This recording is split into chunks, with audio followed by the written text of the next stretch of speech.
Hello and welcome to Sophie & Co. I'm Sophie Shevardnadze. Our topic today is tasty but possibly dangerous. Genetically modified products are invading our supermarkets. Looking good, tasting fine, growing quick in the field. They look like an awesome way to solve food supply issues. But what if the real cost of these beauties is revealed when it's already too late?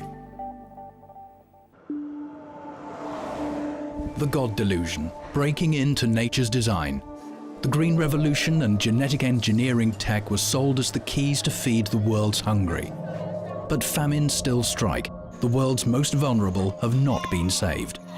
In the developed world, corporate lobbying and sleight of hand blind consumers to reality, for which a compliant corporate media carries ads, but few expose. Is GMO just misrepresented? Is it just misunderstood? Or a devil in angel's disguise? One name resonates where GMO is at stake: Monsanto. The agrochemical giant that brought you Agent Orange. Can they be trusted? Are they too big to fail? Who's in their pocket? And what's in the packet? And our guest today is Jeffrey Smith from the Institute for Responsible Technology, author of books on health dangers from genetically modified organisms. Jeffrey, great to have you with us today. Great to be here. All right, so if you were explaining to a school kid in plain words, how would you explain what's wrong with the genetically modified products? Well, with genetically modified products, you take individual genes from the DNA of one species and you force it into the DNA of other species. So you can mix and match between humans, animals, viruses, bacteria, and plants. Now, this is completely new. This was never done before. It's a radical new way of creating organisms that are not the products of the billions of years of evolution and not the products of sexual reproduction. What you need to know is that the process itself is flawed. It creates unpredicted side effects. So there can be new allergens, new toxins, new anti-nutrients, carcinogens created from the process itself. Then there's what they put in, and it turns out they're putting toxins into our food that kill insects. And they're also putting other things in the plants that allow the plants to be drenched with more toxins, weed killers, which we consume. So whether it's the process of genetic engineering itself or the specific gene that they put in, there's now considerable evidence that this is not something you want to put in your mouth. Mm-hmm. Now, we know there has been a lot of research on pigs, on rats. Have there been any proven cases of GMO-provoked diseases in humans? Well, we know in the 1980s there was a food supplement called L-tryptophan. But one company that produced the L-tryptophan from Japan genetically engineered bacteria to produce it more economically. And that process of genetic engineering almost certainly introduced contaminants into the tryptophan, which killed about 100 Americans and caused 5,000 to 10,000 to fall sick.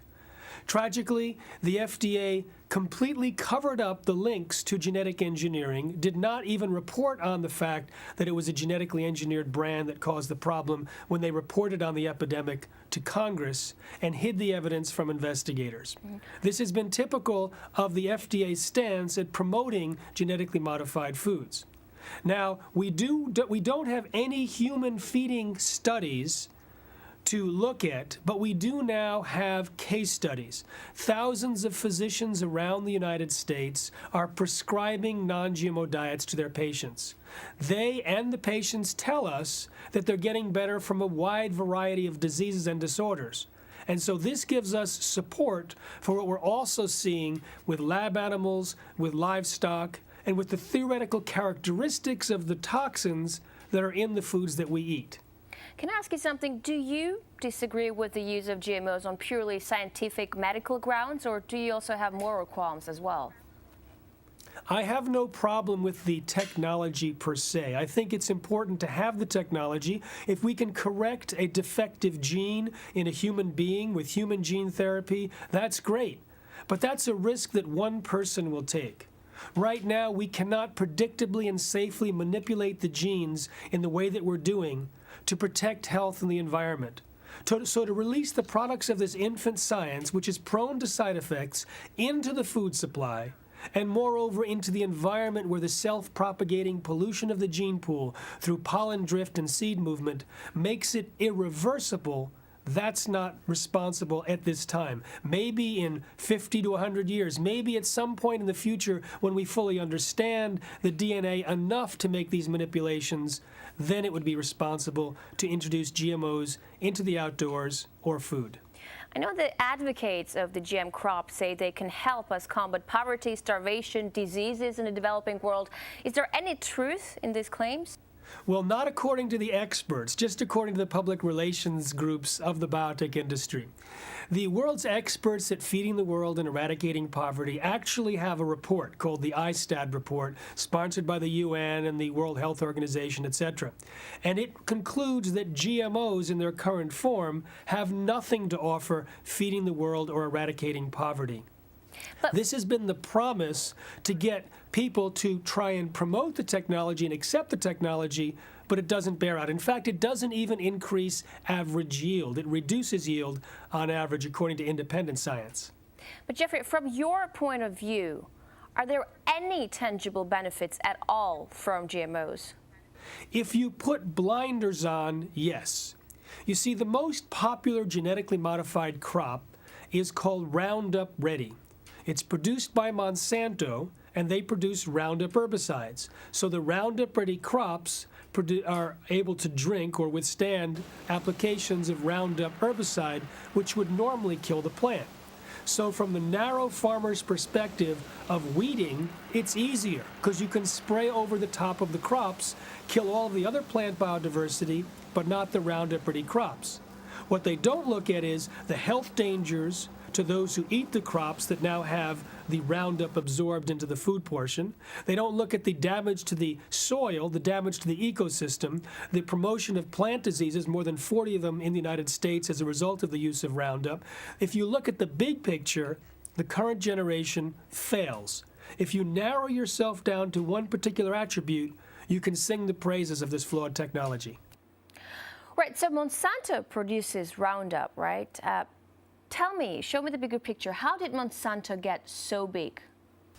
Monsanto is the largest seed company in the world. Now, their background is quite controversial. They've been continually voted the most hated and most unethical company on earth for years and years with stiff competition. They lied about the toxicity of their former products, PCBs, Agent Orange, DDT, and they have an unprecedented control around the world in the regulatory bodies. This is exemplified by the Food and Drug Administration, where the policy on GMOs was overseen by Monsanto's former attorney, Michael Taylor. And the policy falsely claims that the agency wasn't aware of any information showing that GMOs were significantly different. Therefore, the FDA requires no safety studies and no labeling. They leave it up to Monsanto to determine if their foods are safe, and Monsanto doesn't even have to tell the FDA or consumers if it wants to slip a GMO into our food supply. Now, Michael Taylor, after overseeing this policy, he became Monsanto's vice president and chief lobbyist. Now he's back at the FDA as the U.S. food safety czar. But documents made public from a lawsuit revealed that the overwhelming consensus among the scientists working at the FDA was exactly the opposite of that exposed in the policy. The scientists said GMOs would be dangerous, could create allergies, toxins, and new diseases, and should be tested.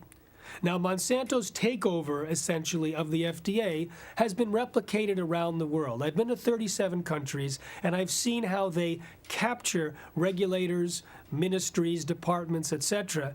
And once that happens, they discredit and dismiss any adverse findings about GMOs. They don't even read the dossier.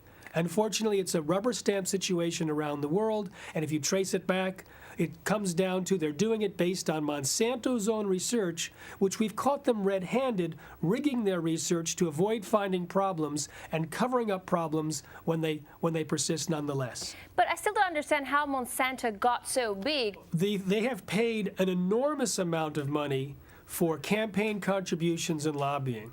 A recent article came out. They spent $8.7 million last year. They have a very strategic way of infiltrating influence. In fact, the entire biotech industry and big ag does. A former FDA official said that big ag, basically the regulatory agencies, FDA, EPA, and USDA, have done everything that big ag has asked them to do and told them to do.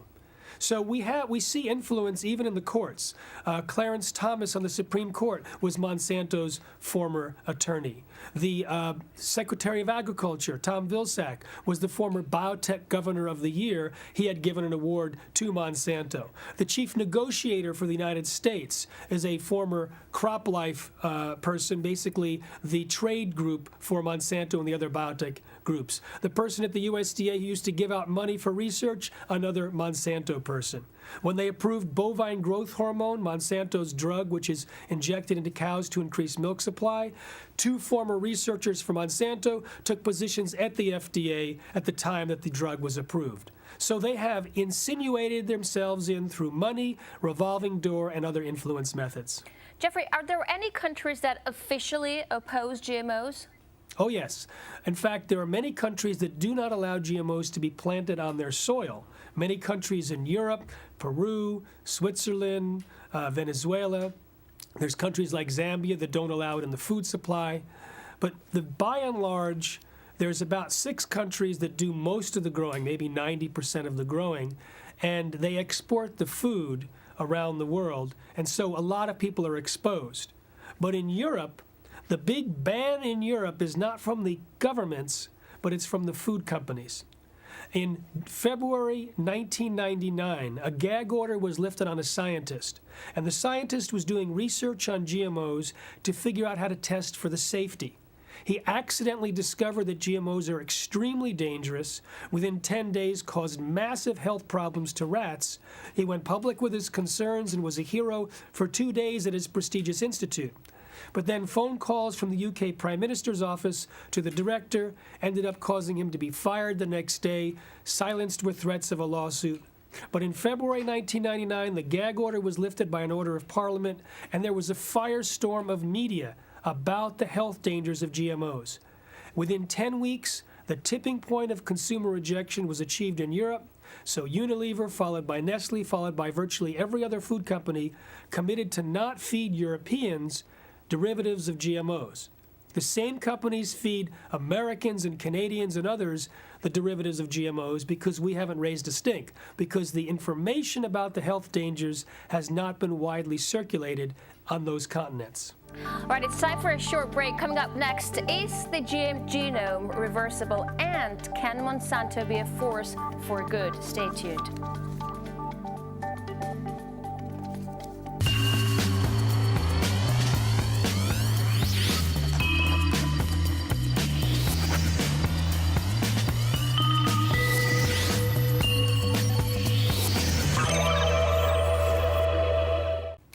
All right, welcome back to the show. We're talking about genetic engineering and how it bites into our lives with anti-GMO activist and author Jeffrey Smith.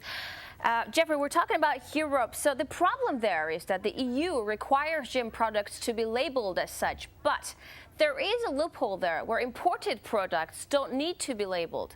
How did that happen? And do you think we'll see more and more GM crops being grown in Europe? Well, to clarify, imported products that contain GMOs in Europe do have to be labeled, but the imported animal feed, once it's fed to the animals, the milk and meat in Europe do not have to be labeled as genetically modified. And that loophole has allowed millions of tons of genetically modified feed to be entering the food supply in Europe. And this has resulted, we believe, in some of the health problems. Now, in the United States, we see a lot of the health problems that are associated with GMOs on the rise here. We see gastrointestinal disorders, immune system problems like allergies and asthma and autoimmune disease, leaky gut, diabetes, inflammatory-based diseases, reproductive disorders like infertility. And we see a lot of these reversing in people and livestock and lab animals when they're switching from GM to non-GM feed. However, In Europe, it's harder to evaluate because people are getting exposed to GMOs as animal feed, and that may influence, it certainly does influence the health of the animals. We've seen damage to virtually every organ and every system in animals, potentially precancerous cell growth, smaller brains, livers, and testicles, inflamed immune system organs, damage to the liver and kidneys, etc. So we don't know the impacts of eating sick animals. And also the animals are nutrient deficient because Roundup binds with nutrients, making them unavailable to plants. The animals' their most popular dish is Roundup Ready soy, corn, cottonseed, canola meal, sugar beet pulp, and alfalfa. So they're eating nutrient deficient food. There's a universal deficiency among the livestock, certainly in the U.S., among these nutrients. That creates more sickness in the animals. Similarly, the dairy is influenced. You can get DNA from the genetically modified feed. So the European consumers are largely unaware that they're still being exposed to GMOs, which may be negatively influencing their health. Jeffrey, but if everything is so dangerous as you say it is, because I guess in America people are much more aware of what you're saying that people here in Russia or in Europe, why are the sales going up? Why are they growing? Well, actually, the sales of non-GMO labeled products are growing faster than any other category. It was the fastest growing category of food sales in 2012. We have non-GMOshoppingguide.com and a free iPhone application called Shop No GMO with over 10,000 products that are verified as non-GMO. Whole Foods president told USA Today that when a product becomes third-party verified as non-GMO, sales increase by 15 to 30%. Hundreds more companies are enrolling, and this is creating the tipping point. We saw the tipping point happen in Europe. We're seeing stage after stage of the tipping point unfolding in the United States. The desire for non-GMO products, because of the concerns about health, especially for children who are most at risk, have driven a movement for labeling. So labeling laws have passed in Connecticut and Maine, or is expected to pass in Washington State in the fall. More than 24 other states have introduced labeling bills as legislation. They have not yet passed, but many are expected to pass next year as well. So we're seeing a movement against GMOs, and we think this will result in their elimination from the food supply by the food companies, who will see it as a marketing liability. Well, that's good to hear. That's for sure. That's for one thing. But can I ask you another thing? These companies like Monsanto, for example, who produce those GMOs, they're certainly also aware of all the repercussions and dangers. What do you think are the motives for them? Is there any more to it than just a simple case of corporate greed? Well, I first want to confirm what you said. I spoke to a former Monsanto scientist, and he confirmed what we already knew, that when rats were damaged by Monsanto's corn in an industry study, instead of withdrawing the corn, they rewrote the study to hide the evidence.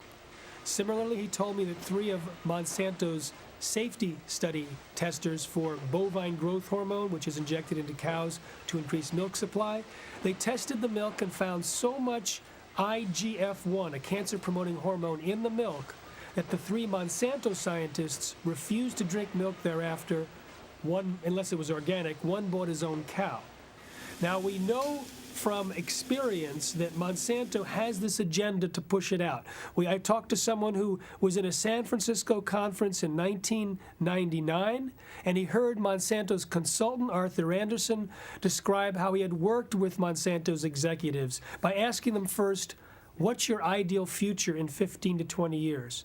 The executives described a world in which 100% of all commercial seeds were genetically engineered and patented.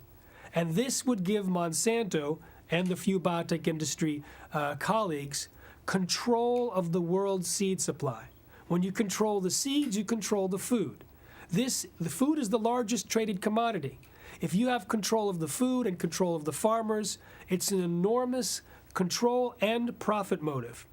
In addition, they want to introduce Terminator technology that makes the seeds sterile. It's not yet commercialized, but it's targeted, if introduced, to the 1.4 billion farmers in the world that save their seed. That doesn't pay Monsanto anything. So they want all the farmers in the world to be going to the catalogs of Monsanto for their genetically modified patented seeds. So this is an effort to replace the products of the billions of years of evolution with designer genes and designer organisms designed for greater profit and control. So the situation is pretty similar to how it was back in the 70s with tobacco. Remember, tobacco, dangers of tobacco were publicly acknowledged, but people were suddenly working for profit, even though they knew that it was damaging public health. The tobacco analogy is a good one, but the influence of tobacco will pale in comparison to that which GMOs can and are creating right now. You see, GMOs are in the food supply, so they affect everyone who eats. They're also released outdoors where the genes can outlast the effects of global warming and nuclear waste as a permanent feature in the gene pool. So it becomes an irreversible technology that can influence every human being, all living beings, and all future generations. But similarly to the tobacco industry, they use tobacco science with the biotech industry. They use the wrong detection methods, the wrong controls, the wrong statistics, and when they do find problems, they try to cover it up. This we've shown time and time again, for example, in my book, Genetic Roulette, or the movie by the same name. Talk to me about the soil. Is the penetration of the GM genome into the agricultural ecosystem reversible, or is it too late? We do know from laboratory studies that genes can transfer from the genetically modified crops into the microorganisms in the soil. So that's one way. We also know it can get into the little critters in the soil. We found genes there. In addition, the Roundup, which is sprayed on tremendous millions of acres, more than 500,000 pounds more herbicide is used on GMOs in the first 500 million pounds because of the herbicide-tolerant crops. This Roundup destroys the beneficial bacteria in the soil, which provide nutrients to the plant, and it promotes the pathogens in the soil. So there's more than 40 plant diseases on the rise in the U.S. agriculture, and the Roundup, unlike what Monsanto advertised and got caught for false advertising by courts in the United States and in France, the Roundup can persist in the soil for years, even decades. So this is a huge problem. We haven't solved the problem of remediating it, of fixing it. But then there's the Bt toxin. The Bt toxin is produced in corn and cotton. It's designed to break little holes in the cell walls of the insects' stomachs to kill them. It's now found to break holes in human cells, possibly causing leaky gut. It gets through the cell walls and somehow gets into the bloodstream. It was found in the blood of 93% of the pregnant women tested, 80% of their unborn fetuses. So now we have a hole-poking toxin in the blood of our fetuses, which gets in their brain because there's no blood-brain barrier developed at that stage. So this is a nightmare. But the Bt toxin also binds with clay in the soil and can wash into rivers and affect the marine ecosystem, which it does. And so we're sending this toxin out in millions of acres in the ecosystem and possibly even colonizing our own gut bacteria with this gene, turning our gut bacteria into living pesticide factories. We can say this because the only human feeding study conducted on soy found that the gene inserted into soybeans, part of it transferred into the DNA of gut bacteria and may have continued to function. They shut down the experiment as soon as they found that because it was a very scary thing to think that the genetically modified genes may be producing proteins inside our digestive tract long after we stop eating GMOs. They never tested to see if eating a corn chip that produces the Bt toxin, the gene might transfer to the gut bacteria, turning it into living pesticide factories, causing toxic and immune responses inside of us. So whether it's the bacteria in the soil or the bacteria in our gut, this stuff is pervasive. Furthermore, Roundup kills beneficial gut bacteria, and it doesn't kill the nasty stuff like Salmonella, botulism, and E. coli. Now, we know that the gut bacteria is extremely important for health, for the digestive tract, for the digestive system, for the immune system. When you kill the beneficial gut bacteria, that problem is linked with a whole host of diseases which have been on the rise in the U.S. population since Roundup has been used in such high quantities. Well, that's really scary. Really scary. I know there were huge anti-Monsanto protests across the United States and Canada back in May. Who were the organizers? Who turned out in support of it? Just really shortly, because we're out of time. The Facebook post came on about a march against Monsanto. They expected a few thousand. They got more than 2 million protesters in 52 countries. This shows just how concerned and how motivated people are around the world to protect their food supply and their agriculture and their environment from Monsanto and GMOs. Thank you so much for this really interesting insight. Hope we get to do this again. And I have plenty of other questions that I didn't have time to ask you. So looking forward for session 2. Jeffrey Smith, author and publisher from the Institute of the Responsible Technology. Thank you once again for this insight. You're with Sophie & Co. and me, Sophie Shevardnadze. I will see you next time.